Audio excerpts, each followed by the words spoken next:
How could God love somebody that does not exist? Diba, minsan pag nangmamahal tayo, kailangan mo munang makita. Kailangan mo munang quote-unquote maging close. Kailangan mo nang maski paano, in one way or another, nakikita mo sa mata mo na, ay, tao pala to, maganda pala to, mabait pala to. Sooner or later, okay. Habang palapit ng palapit, ikaw unti-unti nagkaroon ka ng damdamin, you make a choice na pwede itong babae ito na maging mapalapit sa buhay mo. You make a choice na lalo mamahalin mo. But when it comes to God, di ba tayo nag-excess? Minahal na tayo.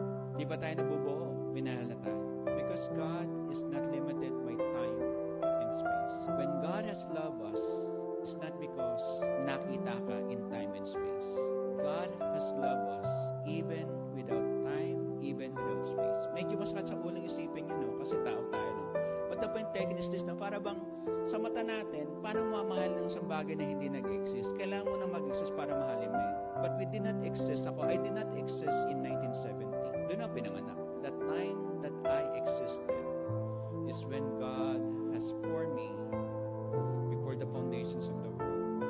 Na magkakaroon ng tao, the first parents will be Adam and Eve, and the rest na magiging anak nila, mamahalin mo. At yung pagmamahal na yon, mahirap unawain. Mahirap unawain ang pagmamahal ng Panginoon. Ang magagawa mo lang talaga doon, i-appreciate, i-affirm